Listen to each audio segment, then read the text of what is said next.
Welcome to today's speaker series for this Organic Week in Aotearoa, New Zealand. It's such an exciting week. My name's Sarah Tanner, and I'm just so excited to be here today to bring you 4 inspirational people within the organic sector here in New Zealand.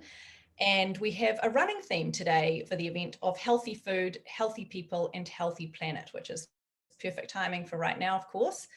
Our panel today will be chatting with you all about what it means to be an organic farmer, delivering high quality, nutrient-rich products from the farm to your fork. All 4 of our guests are going to talk about what it takes to produce delicious organic food and why it matters. So first up, I'd like to thank our platinum sponsors today for Organic Week, Countdown and Frontier Organic. And so how the panel is going to run is we're going to hear from each person and their story, and then we're going to have a chance to do a Q&A at the end if you'd like to join in with that. And we also have some spectacular giveaways today. So we have Yotam K. He is a grower and educator from Pakaraka Permaculture and author of the amazing book, which is out now, Regenerative Living and Organic Market Gardening. And actually that's one of the giveaways at the end, which is pretty cool. Yotam and his partner Neva moved to New Zealand in 2012 and established Pakaraka Permaculture in 2014. Yet he's been growing vegetables and teaching others how to do it since 2005, so certainly no stranger to this. Pakaraka Farm is located in the beautiful Kauranga Valley near Thames in the Coromandel Peninsula, specialising in fresh seasonal vegetables, salads, microgreens and cut flowers. With a diploma in permaculture design, a graduate diploma in sustainable practice and a certified permaculture teacher, Yotam loves to share his passion for growing things. Pakaraka Permaculture now grows over 10,000 kilograms of produce on a third acre homestead, as well as homeschooling his 2 daughters. So welcome to Yotam. He will be first up. Then we're going to hear from Scott Lawson from True Earth Organics, a BioGrow certified blueberry grower located in the beautiful Hawke's Bay. Scott grew up in the orcharding region west of Hastings and had first-hand knowledge of the high input needed for conventional growing methods. And he has vivid memories of riding his bike to school as a kid through clouds of spray drift, unfortunately. So he then trained as an engineer after an extended OE. Scott purchased a sheep farm 28 years ago, where he started the conversion process and decided to start growing under BioGrow certification program. So True Earth has been proudly certified with BioGrow for more than 25 years, which is pretty spectacular. So that will be Scott coming up second. And then third, we have Adrian Townsend of Durham Farms.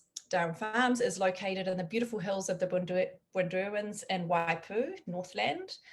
And the farm grows amazing food as nature intended, which everybody is passionate about here, I'm sure. Their organic and regenerative farming approach is underpinned by rewilding and the conservation of New Zealand's natural habitat. Durham Farm's goal is to make their way of growing and supplying food the norm in New Zealand, creating a fair, profitable approach for all involved, providing education and a worthwhile career in food production, starting on the farm whilst ensuring that our beautiful natural environment thrives. And last but not least, we're going to hear from Megan May, who probably doesn't need too much introduction from anyone that's interested in healthy food and eating. Megan is the founder and chef of Little Bird Organics and the award-winning cafe Little Bird Kitchen. She's the author of 2 best-selling plant-based cookbooks and recipe app. For Megan, growing up in a family which helped pioneer the organic movement in New Zealand, food and nutrition were always going to play a natural but important part in her life. Megan's dream of sharing the potential of high quality organic raw food started when she began traveling as a flight attendant after gaining a university degree in environmental science. Little Bird is a culmination of Megan's lifelong experience and passion for creating high quality artisan foods. And today we'll be talking about the importance of plant-based eating for the planet and personal health, which is something very close to my heart as well. So that will be Megan, and then we'll run into our Q&A.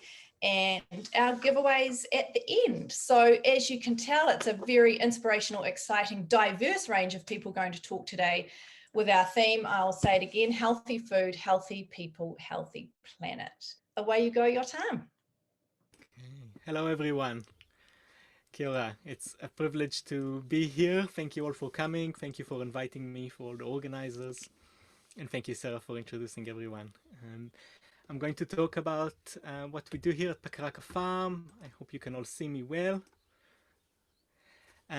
So I was born in Israel, and I started my sustainable living farming, organic farming career in 2005, and in 2012 I moved to New Zealand, and in 2014 we moved to Pakaraka farm in the Coromandel outside of Thames, and we've been welcomed by Jeanette Fitzsimons and Harry Park to join the farm and became partners in a 215-acre farm that's off-grid with its own water supply and our own energy systems. And we've established Pakaraka Permaculture, Market Garden and Education Center for Regenerative Living. And we have started our market gardening journey on this site here, which is facing southwest on a bit of a slope. And within a year, we've transformed it into a small-scale organic market garden that produces now this is now entering our 8th season, we're producing over 10,000 kilograms of fresh vegetables and produce to feed our local communities. We supply to cafes, to restaurants, to groceries, to the farmers market, and vegetable boxes. It's been a very exciting journey, and we wanted to see how can we grow the most nutritious food in a way that's truly regenerative and that really creates a thriving environment below the ground and above the ground. So it's a truly win-win situation. And we didn't know how well it's gonna go when we started. We've done a lot of trial and error and a lot of experimentation, and we still have a lot to learn. But our philosophy, which we took very practically, is to take care of the soil life, and we do that by cultivating healthy soil structure. We introduced a lot of organic matter into our system. We cultivate an abundant and complex soil life. We sequester carbon, so we are also helping to mitigate climate change. And we make sure we've got a minerally balanced soil, so the vegetables have everything they need in order to thrive. And so we grow with love, and we are an organically certified farm with Organic Farm New Zealand. And some of these things here are we take for granted, but our food system is in a crisis, and there are a lot of the food that is available to people is not complying with these things that we find are essential for healthy food. We grow under the full force of our amazing sun. We grow vegetables and produce in biologically live soil. We cultivate a healthy ecosystem. We sequester carbon, and in our scale, and we don't need to use any heavy machinery. We don't use any chemical sprays. We don't use chemical fertilizers, pesticides, fungicides, herbicides. What we focus on is a healthy environment, and we grow diversity of crops and create a resilience system. In the organic approach to plant nutrition, it is microbes that are providing the plants with the nutrients that they need. So we do everything we can to create a healthy and balanced microbial community. And with that living soil, the plants can grow healthier. And when we eat plants that have optimal health, we have a lot more nutrition coming from our food compared to plants that were grown in situations that I'll say hydroponic, or situations that don't have biologically active soil. So all these things are really important to our production system. And it is just really exciting that we can just take a quarter acre, and on a quarter acre we can grow 10,000 kilos of food, which is just unbelievable amount of produce. The story that you need to have large-scale farming in order to feed the world is just a lie that we've been fed by corporate agriculture and industrial agriculture. We can grow all the food that we need and way more by working collaboratively with people growing food in their own backyards, with small-scale growers and larger growers complementing what's more efficient to grow on a larger scale. I would like to see hundreds of thousands of people have more vegetable gardens in their backyard, growing as much as they can, whether it's on 1 square meter and growing their own herbs, or 10 square meters and growing their own greens, or 50 square meters and growing all of their own vegetables for the year. You can grow so much in a small space, and I'd love to see tens of thousands of more small-scale farmers that are growing food for their communities, providing them with the freshest, highest quality produce that can be grown and be available. I also work and would love to have more work going into supporting and lobbying for a culture that promotes and supports organic growers. We have got a lot of work ahead of us. We still have a lot of work to do, and we can all do our bit. And I know so many of you here joining us today care about this deeply and work towards creating this the normal.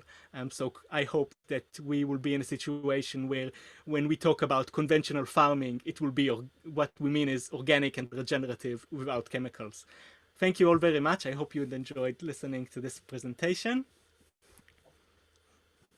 Thank you, Yotam. Thank you so much. I loved how you talked about growing with love. I think that's just such a beautiful practice. And then, you know, listing all your key important aspects of what it means to grow with love for you guys. So that was really cool. And I also loved how I have a veggie garden at home here, but how you can really do it from nothing. So that's hopefully a little seed that's been planted for many people, and they'll buy your book and see how to do that. Thank you so much, Yotam. Thank you. Next up, we have Scott Lawson of True Earth Organics. So if you love blueberries, you'll want to hear this man's story. And BioGrow certified for more than 25 years, which I think is pretty spectacular. Definitely ahead of your time you were, Scott, from those early days of riding your bike to school amongst all the spray drift. So I'll hand you over to Scott Lawson now of True Earth Organics. Good day, everyone. And I thought my talk today would be about the letter S, and I apologise in advance for being Māori Language Week, and there is no letter S in the 15 letters of the Māori alphabet. So I apologise for that, but it's quite relevant in the way that I'd like to share part of my story and a few ideas that I have coming from my tractor seat.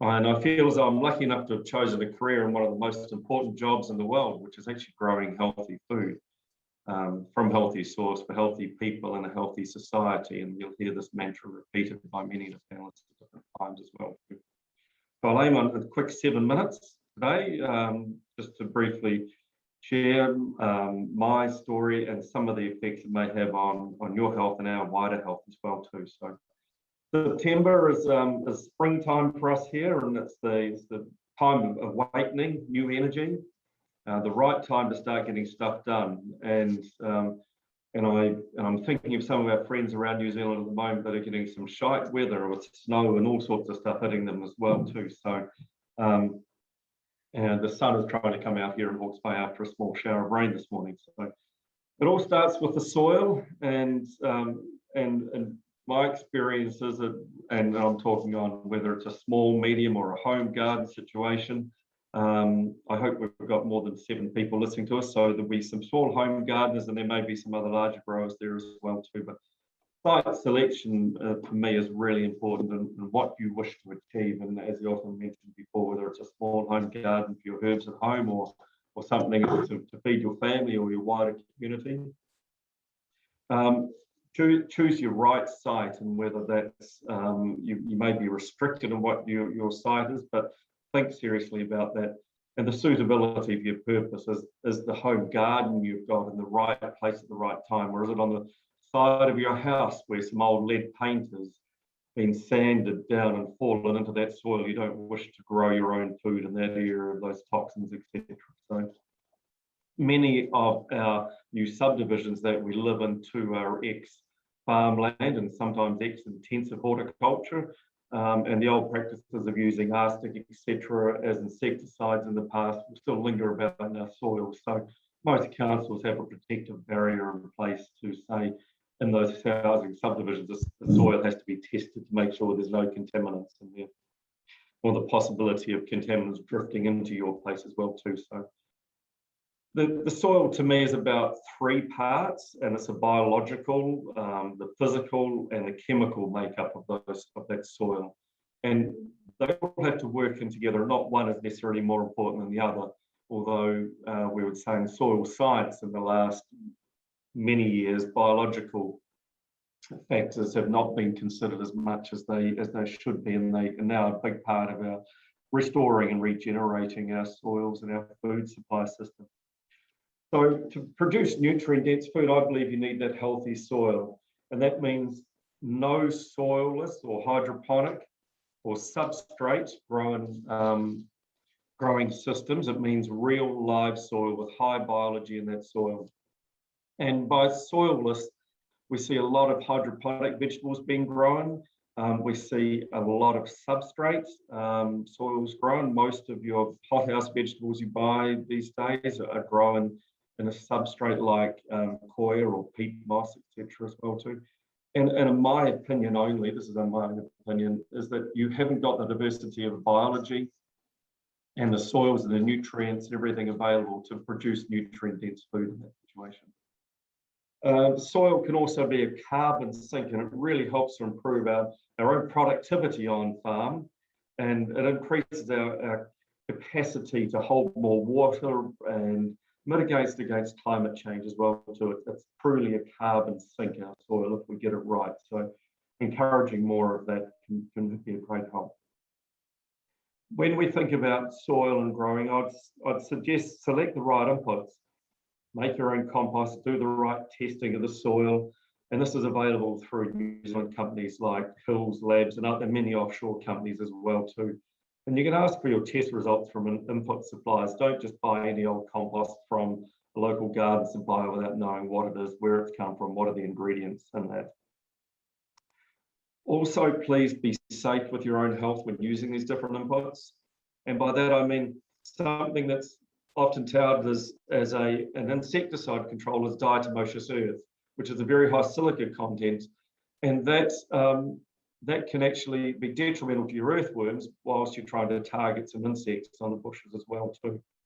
But it being high silica, that's potentially exposing you to silicosis or other things in your lungs. So be careful with some of these products, and in the same way with compost dust as well too. The old mantra, once again, we are what we eat, and so are our soils and our plants. So let's feed our soils and our plants in such a way that we wish to them to produce healthy food for us as well too. And it's that old Hippocrates, let thy food be thy medicine and thy medicine be thy food. Leads into another S for me, which is the seasonal. Your best nutrition is going to come from seasonal food at the right time of the year.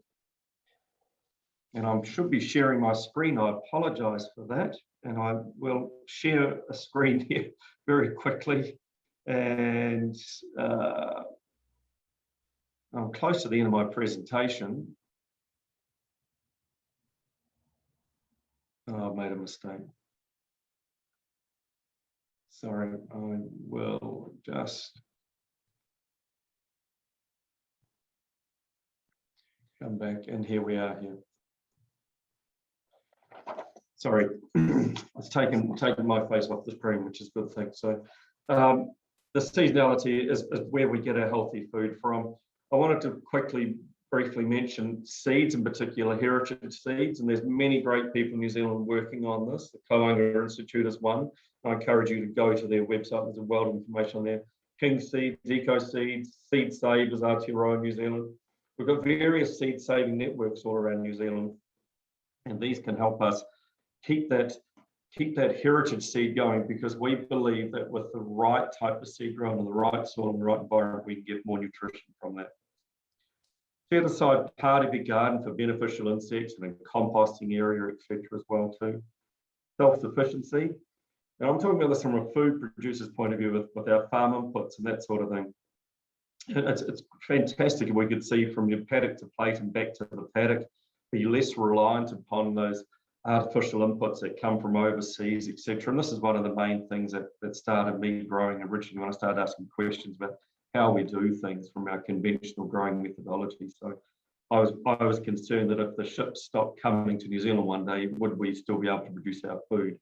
And going back to the seeds, New Zealand is actually very reliant upon imported seeds, if not the actual physical side of it, but all the plant variety rights and patents on the seeds. Many of those seeds come from overseas and are owned by international corporations. Sustainability is a well overused word now, and it's very much, to me, it's second to regen, so regenerative agriculture, which was a terminology first coined by Robert Rodell in '89, and he could see that the word sustainability was being wrongly used in his opinion, and regenerative is what we needed to do rather than just keep doing the same sustainably wrong thing. We needed to regenerate our soils and our agriculture and our food system. Satisfaction can be gained, and this is a mental health really word shout out there for farm workers and gardeners, gardening for health at home as well too. Look for satisfaction in what you're doing. Safety and certification, very much. I've been BioGrowth certified now for more than 25 years, and with certification we talk about the 3 Ps: the person that's operating the system, the property that it's on, and the product you're producing. If you change any one of those 3 Ps, you lose your certification. So this is an independent standard that gives our consumers a guarantee. So we as a closed farm bring in some certified farm inputs, and so we produce them on our closed farm system, and then we produce certified organic outputs. We also have GAP certification, which is good agricultural practice, and that's focused on the food safety and traceability and things like that. Sprawl. Now, this is a concern to me and many others that would like to see good food produced for millennia. Urban sprawl, industrial sprawl, it's all taking up really good high-value farmland, which often is close to cities, and once it's in concrete or asphalt, we don't get it back. The society and social fairness is something that is really important to me, and Yotam touched on it briefly before. Fair returns for growers, fair trade, which our fearless leader Chris Morrison has been a great ambassador for as well too, the availability of good food for our vulnerable sections of our society. Security of supply and the SARS COVID-19 and the effects this has had on our society. I really encourage you all to grow some of your own food, either in a small scale as just for herbs or anything like that. You'll appreciate it so much more when you do purchase it and share it with others, is what I'm saying. So security of supply is never more paramount than at the moment with our SARS epidemic we're having. So please share our knowledge, share our experience, share our concerns, and thank you for sharing all this stuff. Thank you, Scott. Thank you very much. I personally didn't know that about diatomaceous, so I've learned something today that it's not so good for the worms. So that's good to know, because I have actually used it on my garden. So thank you for your knowledge there, and couldn't agree more in terms of the seeds. I think that's, you know, a big topic that a lot of people don't necessarily understand the importance of seed saving and why. So thank you so much for your expert knowledge there and your story.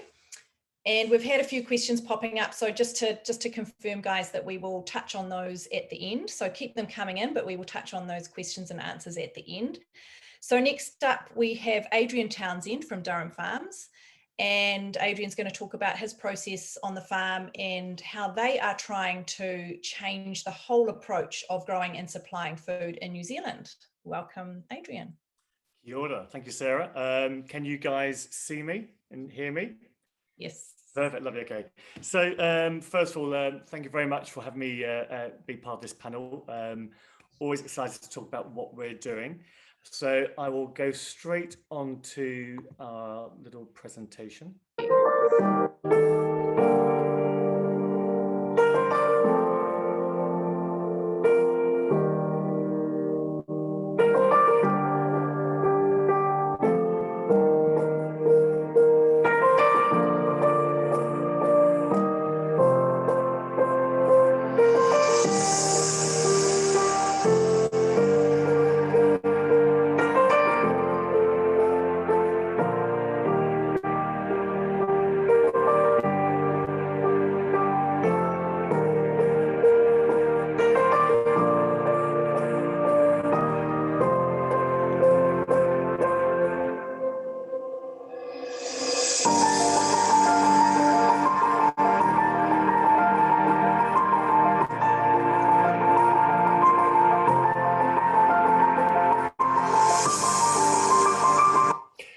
So that was basically of what we do. So in 2011, I had the idea to have to grow something on a farm, and I saw the boom bust cycle of a monoculture approach, and I thought that's not for me. So I was fortunate enough to meet my business partner William Watts, who's the chap on the right-hand side of the sign there.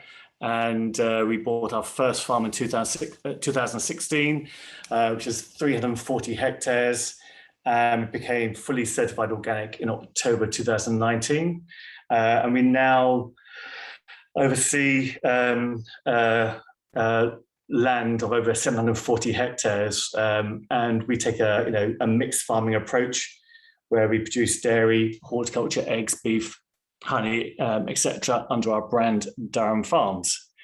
And I always like to start with facts. I'm quite into my facts, and I heard Scott mentioning you are what you eat. I like to say you are what you put in the ground. And if we look at some facts, which kind of always gets me excited, in 1947, 50% of the income of food went back to the farmer. Unfortunately, today, only 2%. So we've devalued the production of food globally. So why should we all become farmers? In 1980, and this presentation is about healthy food, healthy people, healthy planet.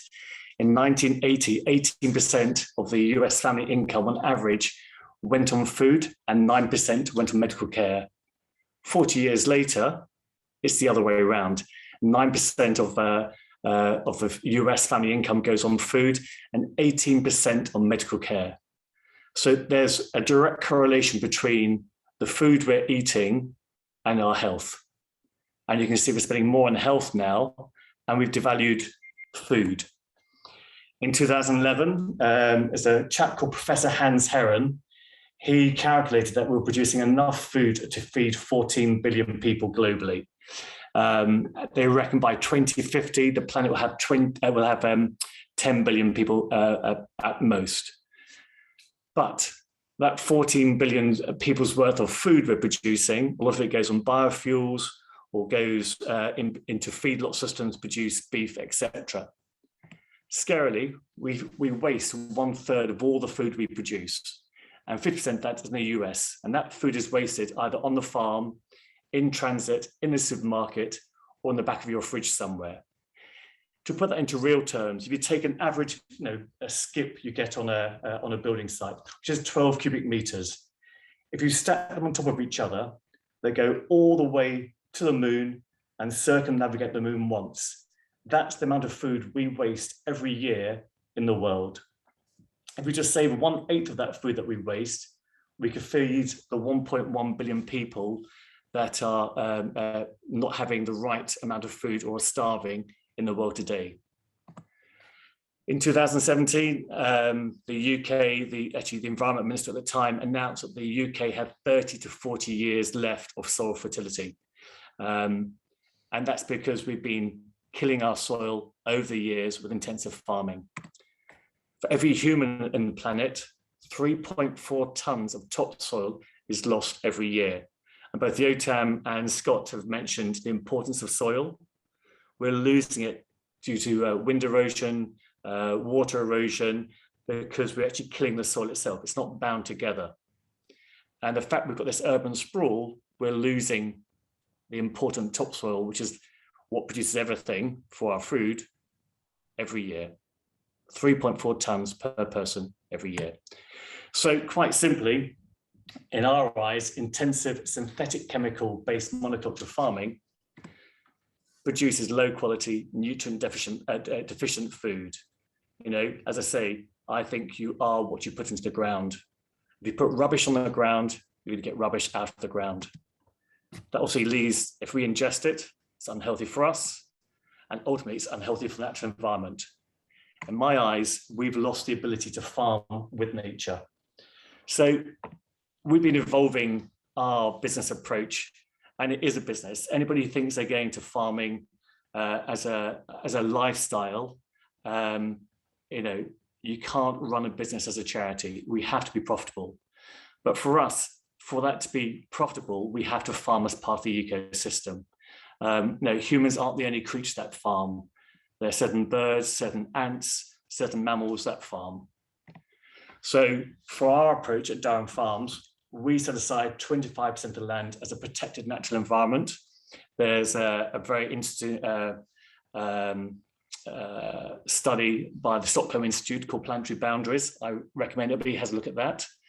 So that 25% of the land we'll never farm, and we actually set it back to either wetlands or bush and restore it for future generations. We take a mixed farming approach. So as you saw in that video, we have dairy animals, we have beef animals, we have horticulture, we have chickens, we have bees. They all play a part together. We've got the grazing animals, we've got the chickens that fertilize the soil and naturally collect bugs for us, which might be pests for our horticultural garden, and also got the bees to pollinate. We never use synthetic fertilizers, pesticides, or herbicides on our land. By doing that, you're destroying the microbial activity in the soil. And similarly, we never use synthetic chemicals or add hormones to any of the animals on our farm. And we only apply antibiotics if an animal's sick. And once the animal has antibiotics, it comes out of the organic structure and is no longer considered organic. So we avoid the use of antibiotics. And also importantly for us, we have a multi-species pasture approach. So on our farms, we are actually steadily going across, and every autumn and spring, we basically seed with multi-species pasture. So we have 31 types of pasture, lots of herbs, lots of deep-rooted plants like daikon radish, lots of nitrogen-fixing plants like lucerne and plantain. All these create a healthy environment, for the animals that graze upon them, but also bringing carbon into the soil and actually releasing minerals from the soil, which then get passed on into the animals and into the plants that we produce. It also increases water retention and stops compaction of the soil. Having those deep roots like a daikon radish, when that root dies, it's now created a water store. So when you have these 1 in 100-year storms which happen every year, we don't get that water runoff because it's been held within the actual soil itself. And we're certified organic. We've worked hard to become certified organic, and we are with Assure quality. So that's our symbol there, 1140. That relates back to our farm. And quite simply, it's all very well producing this amazing food, but we actually, obviously sell it. And we have 4 tenets in our business. You have to be profitable as a farmer. We have to create worthwhile careers in farming, starting on the farm, or in food supply, starting on the farm. You have to produce amazing food, which is healthy and nutritious. Otherwise, what's the point? And very important, probably underpinning everything we do, we have to let the natural environment thrive. Without the natural environment, there is no food production, there is no human race. So that is so key for what we're doing. And quite simply, healthy food, healthy people, healthy planet. Thank you very much. Thank you, Adrian. Thank you so much. Scary facts there, I have to say, that percentage of food to medical care in the States. I wonder how that compares to New Zealand, but it's quite telling, isn't it? The position that we're in as a species ourselves, that things have gone majorly awry. Amazing story and vision. Thank you so much. Last but not least, we have Megan May from Little Bird Organics. As I mentioned at the start, probably doesn't need much introduction from a lot of us here today. And Megan's going to talk about why organic is so important for her, how it all began, and story of Little Bird Organics. Welcome, Megan. Oh, tēnā koutou, ko Megan tako ingoa, ke te noho o ki Tamaki Makaurau. Today is a big event for Māori language, trying to get 2 million people speaking Māori. So I thought apt to introduce introduce myself in Māori today. I started Little Bird 11 and a half years ago. I have grown up in organics and the organic community. As a university student, I've been down to Scott's farm and did a paper down in Hastings, so I was lucky enough to visit his farm. Also, I did have some technical difficulties, so please let me know if you can't hear me properly. I had to change screens. I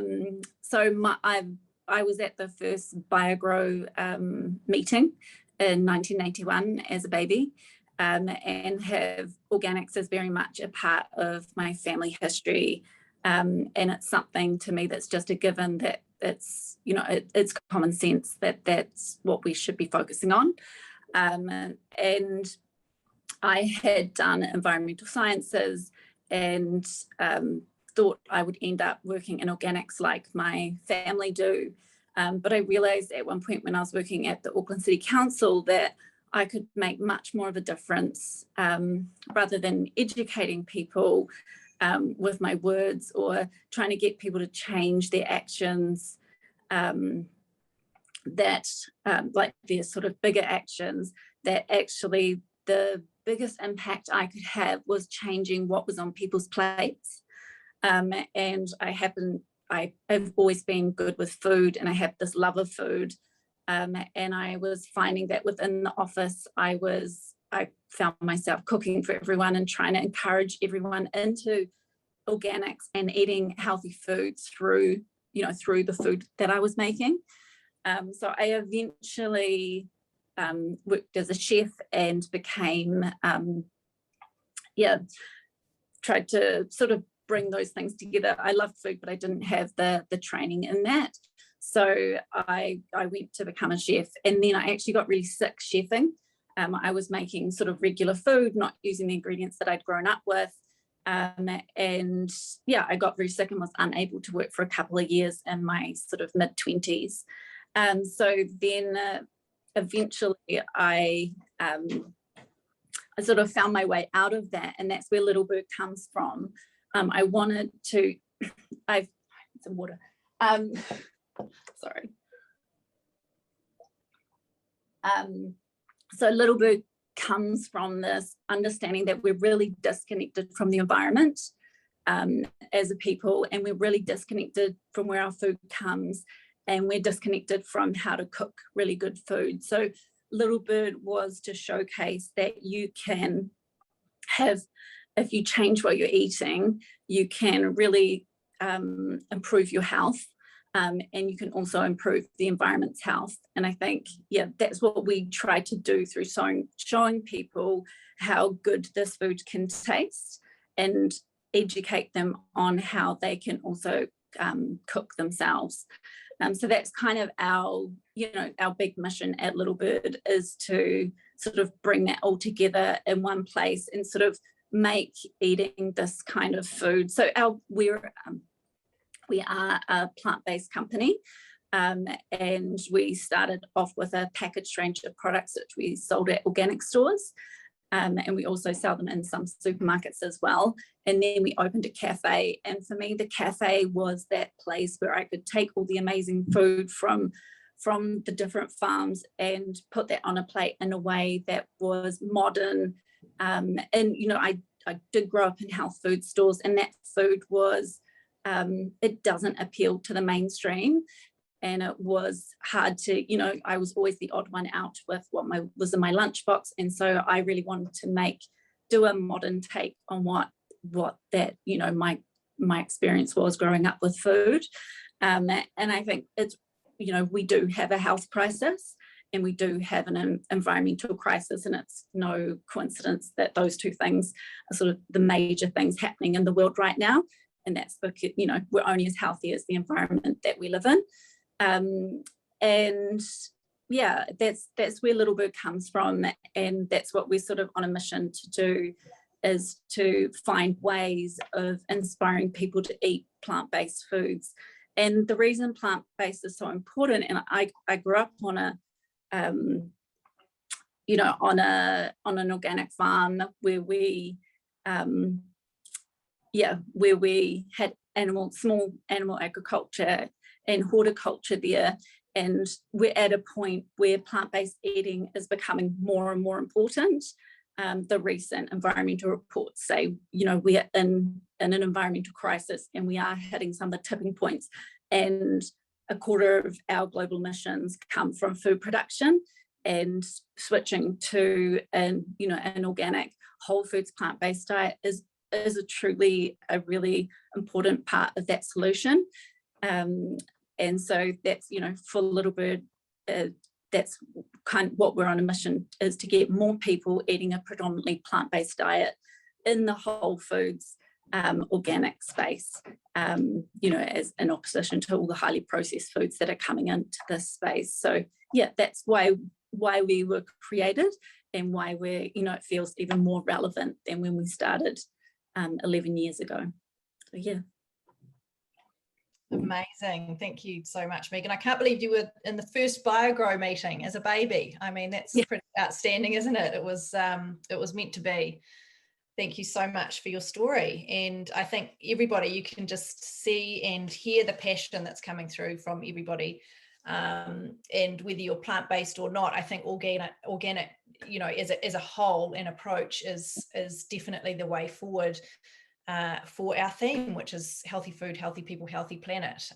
Because as Scott touched on, and I think most of our speakers today, that soil health is absolutely crucial, because without that, there's big problems. So Melissa or Tiffany, I think we've got some questions there. How would you like to work this? If you'd like to just choose some from the chat. So I think Yotam, have you been answering some, or your partner? Yes, great. You guys are super efficient. So we've got lots and lots of comments here. There's one which is always interesting for people. How do you best build a veggie garden on a slope? Can I read that in your book, Yotam? I can talk a little bit to that. First, it depends on the degree of your slope. Some slopes, a gentle slope up to, let's say, 5 degrees slope, you don't really need to worry about terracing. But going even further, what the best way to prevent soil erosion is to have your beds on contour, so perpendicular to the slope. So if this is your slope, your beds are on contour, which helps slow down the water flow and let it seep in. And because the water doesn't pick up speed, then there will be less water washed. A lot of times we see on the slopes beds going along the slope, because that's the only way the tractors can cultivate safely. They can't do what we can as small farmers. But if you have a significant slope, I don't remember exactly the numbers, but I'll say 8 or 10% or more, you would benefit greatly by terracing it, and you can simply place ground durable woods, for example, or find whatever terracing solution is right for your landscaping, and put a plank or something at the bottom of the slope, and then build a bed above it. So it can be done. A lot of the gardens around the world are grown on slopes. If you look at Asia, and even if you look at Israel, there's a lot of gardens, a lot of terraced areas that are grown food. It's a very good solution. So just find something that's appropriate from natural materials. Make sure there's no toxins in your food. There's a lot of materials, so you can either do things that are very low cost and more labor, or high-end solutions too. There's things to fit most budgets, isn't there? There's always an option. Great, thank you. Scott, a question for you. How do you maintain the unique pH of your soils that blueberries require?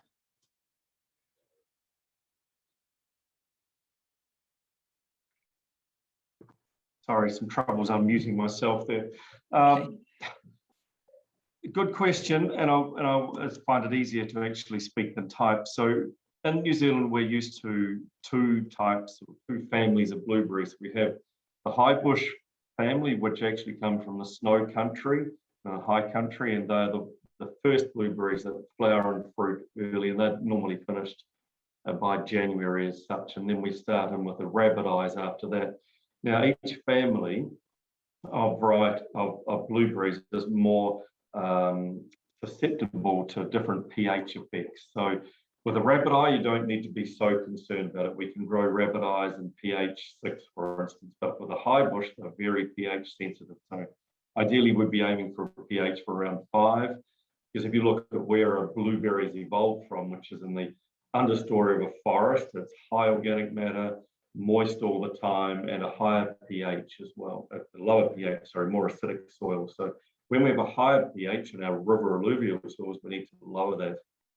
And generally what we do is we use compost in that situation, but some compost can actually be higher as well too. So we actually have to buffer it with a bit of elemental sulfur.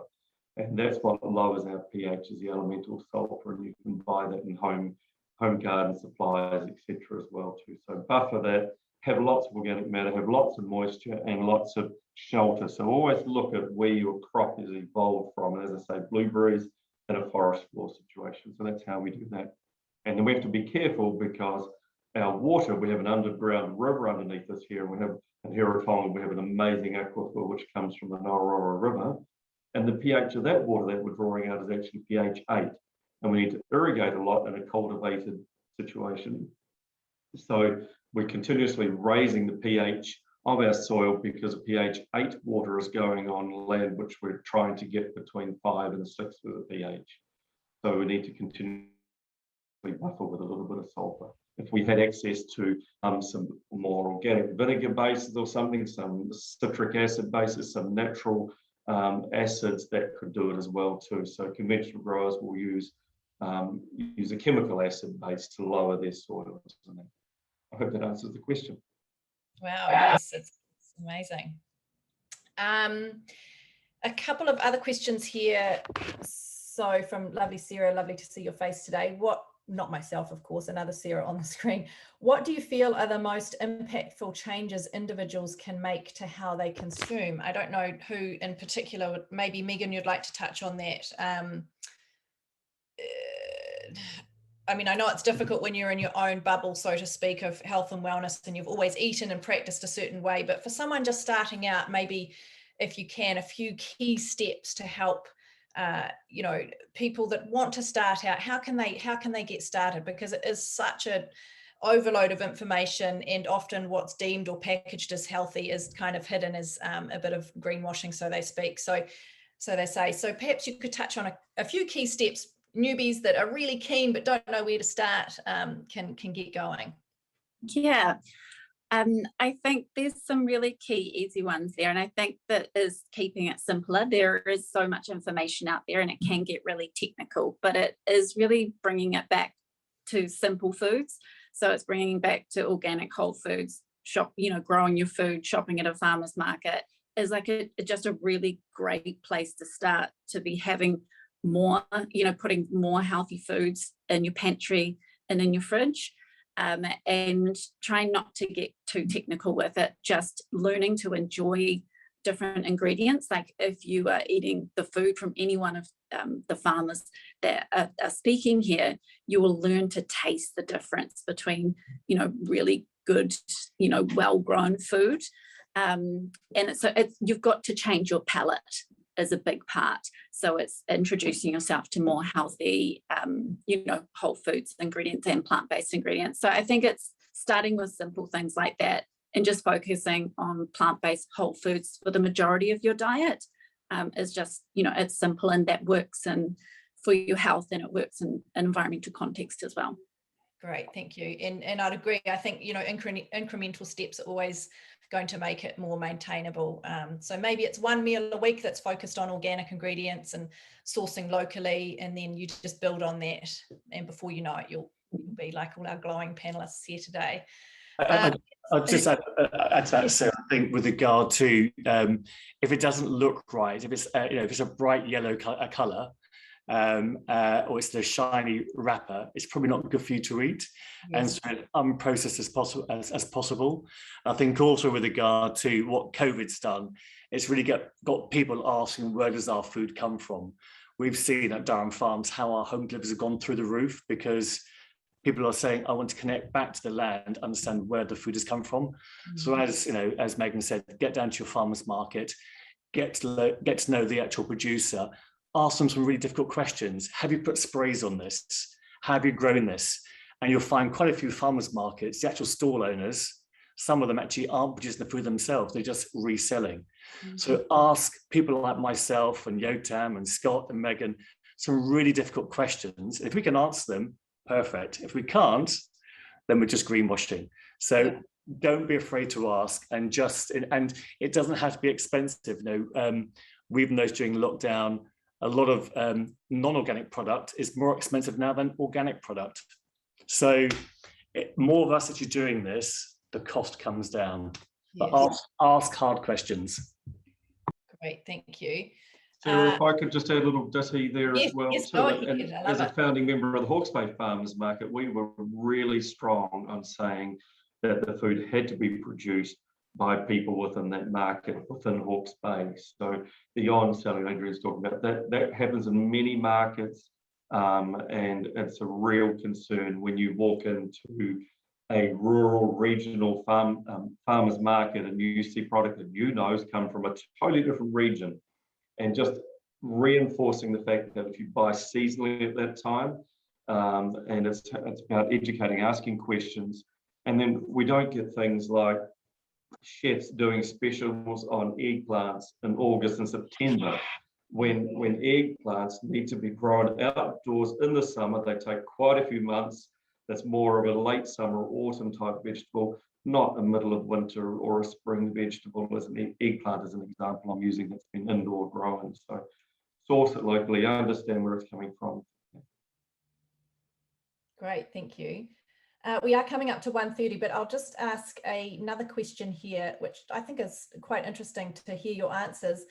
Perhaps Scott and Adrian, do you have any advice for young aspiring growers wanting to make a start in organic farming, but without the money to buy land? I think it's a tough one, because I guess the definition of farming, it's not bound by the size of land that it is.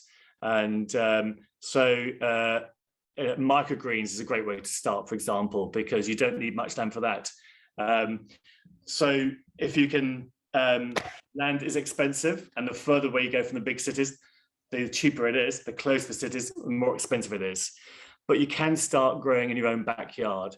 I think it was Scott who mentioned that everybody should be a backyard farmer, maybe in Yotam.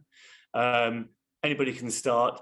The easiest thing to do, the fastest growing, no days to maturity, microgreens. So you can start with those, and even if you're just growing for yourself, then you're saving that money than actually going out to buy at the supermarket. There are I've seen one company in, I think, Slovakia, and they actually lease the land. You can lease a strip of land, and you as the grower can grow it to their organic standard and grow the crops you want, and you've basically got a landlord-tenant relationship there, and then you can on-sell. I haven't come across anybody over here doing this, but that's something I'd like to explore at some point. But start with your own backyard or your windowsill, etc., and just start chilies, for example. Anything you can grow. Thank you. Scott?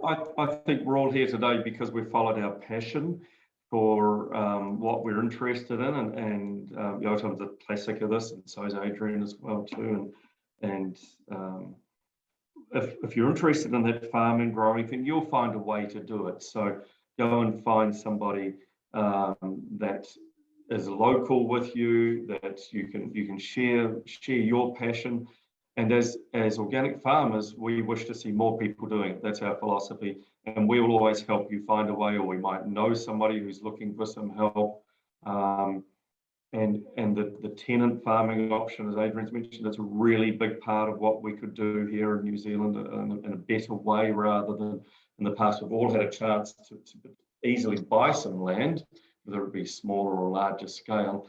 Those days are closing out. Our ability to buy our own house even now is closing out in a lot of young people. So we need to find better ways of doing it, whether it's the community supported agricultural model, or whether you're latching on. I'm thinking some good local people here in Hawke's Bay who are physically getting tired with their gardening and their business they're doing, they're looking for young people to join them as well too. And finding the synergies and partnership, and something, if you follow your passion, it will evolve. Thank you. And even in the chat here, we've got some pretty cool suggestions as well. So there's a lot of people willing to help and keen to see young new growers coming through, like you say, Scott. So thank you. So that will wrap it up, guys. We're at 1:33 on my clock, but I've got the winners here for the prize packs. So for Yotam's amazing book, we have Eloise Hollins. Congratulations, you will love that. And the $100 bounty box, the winner of that is Jessica Lamb. The Kokako organic coffee and hot chocolate pack, that sounds good right about now. The winner for that is Franz Pluger. Common Sense goodie bag, the winner is Sophie Michinaud. And the 1-year subscription to Organic New Zealand, the winner of that is Nadia Clues. So congratulations, everybody that has won something today.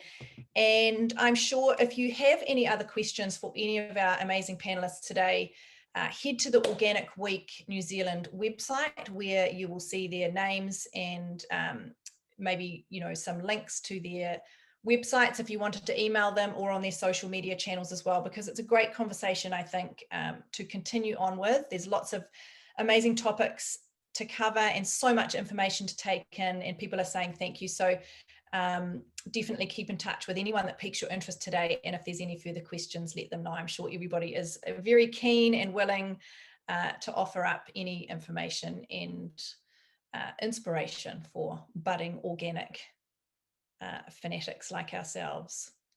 So thank you everybody for joining us today. I've certainly learned so much, and it's just amazing to hear everybody's stories. I think, you know, that's just a cool thing about getting to hear directly from people in their businesses, their story about their why. And organic is always a big why behind it for many people, whether it's personal health or environmental.